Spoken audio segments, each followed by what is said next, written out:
सिंधु गुजरात मराठा द्राविड उत्कल गंगा विंध्य हिमाचल यमुना गंगा उच्चल जलधि तरंगा तव शुभ नामे जागे तव शुभ आशीष मागे गाहे तव जय गाथा जन गण मंगल दायक जय हे भारत भाग्य विधाता जय हे जय हे जय हे जय जय जय जय हे।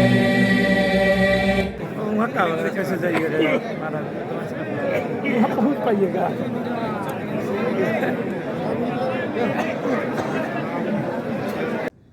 अगर ये हाथ से निकल गया, अगर ये खोखला हो गया, अगर ये खत्म हो गया तो फिर कुछ नहीं रहा। तो सबको सबसे पहले इसकी रक्षा करनी है।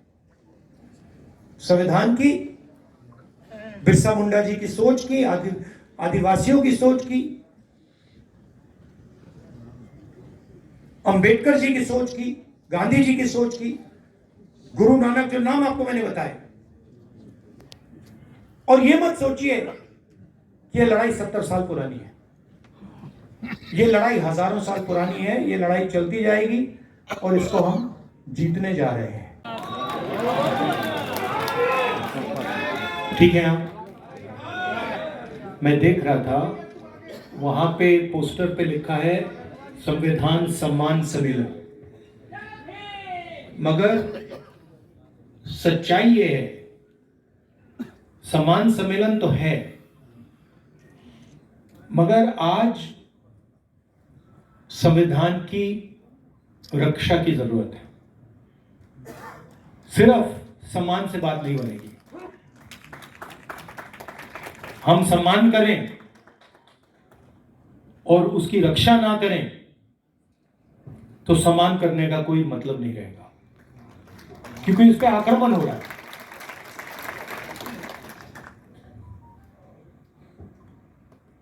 जबरदस्त आक्रमण हो रहा है।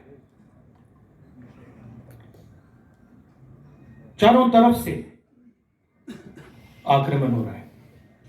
सिर्फ एक व्यक्ति, मोदी जी, अमित शाह जी, सिर्फ एक दो व्यक्ति आक्रमण नहीं कर रहे। अलग अलग फोर्सेस, अलग अलग शक्तियां इस पर आक्रमण कर रही। कोई आगे से, कोई पीछे से, कोई साइड से, कोई ऊपर से, और इनका लक्ष्य है कि संविधान किसी ना किसी तरीके से या खत्म हो जाए या फिर खोखला बना दिया जाए।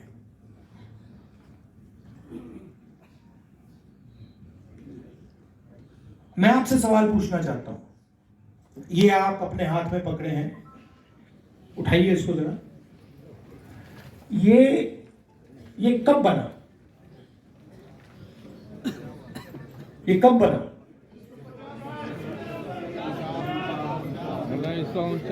1949। हाँ,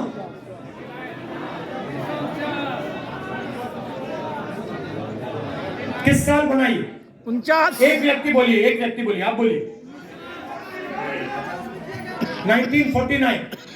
कोई कह रहा है 1950, कोई कह रहा है 1949, कोई कह रहा है 1947।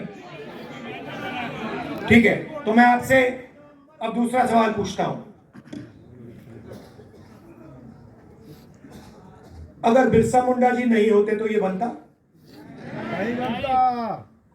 अगर नारायण गुरु जी नहीं होते तो ये बनता? नहीं बनता। अगर बसवाना जी नहीं होते तो ये बनता? नहीं बनता। अंबेडकर जी नहीं होते तो ये बनता? बुद्ध भगवान नहीं होते तो ये बनता? गुरु नानक नहीं होते तो ये बनता? तो ये कितना पुराना है?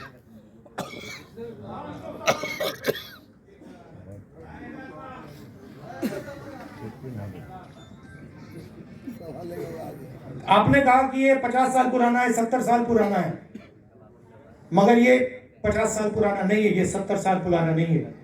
ये इसके पीछे जो सोच है और फिर आपके हाथ से आपकी शक्ति छीन लेते हैं।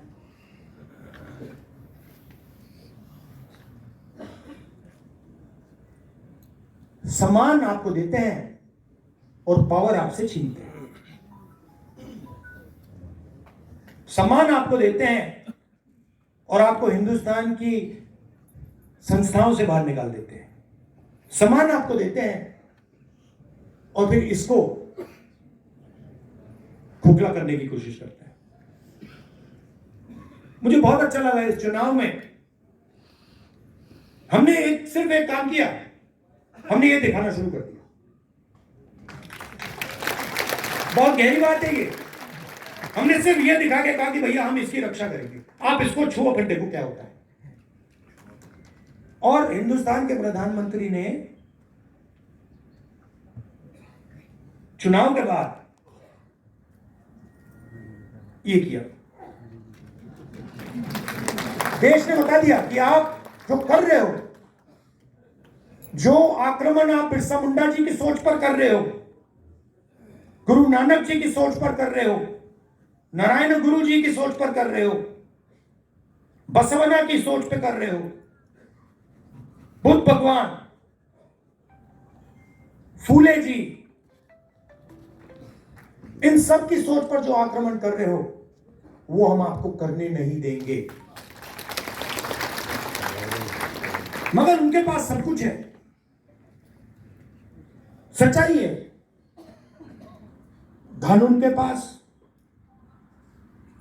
संस्थाएं उनके पास, मीडिया उनके पास, CBI, ED, income tax department. अब आप कहोगे भाई अगर सब कुछ उनके पास तो हमारे पास क्या है? हमारे पास सच्चाई है और हमें कुछ और नहीं चाहिए। आप ले लो, आप संस्थाएं ले लो, सब कुछ ले लो, धन ले लो, संस्थाएं ले लो, जब तक हमारे पास सच होगा सारा का सारा न्याय हमें मिलेगा। और यही इस चुनाव ने दिखाया है। हमारे पास मीडिया नहीं। मैं आपको बताऊं, कांग्रेस पार्टी के बैंक अकाउंट बंद कर दिए। बिना पैसे के कांग्रेस पार्टी ने चुनाव लड़ी है। आप सोचिए, हिंदुस्तान को लोकतांत्रिक देश कहा जाता है, सबसे बड़ी ऑपोजिशन पार्टी के बैंक अकाउंट बंद कर दिए, तब भी हम लड़े, सच्चाई के साथ लड़े, संविधान के साथ लड़े।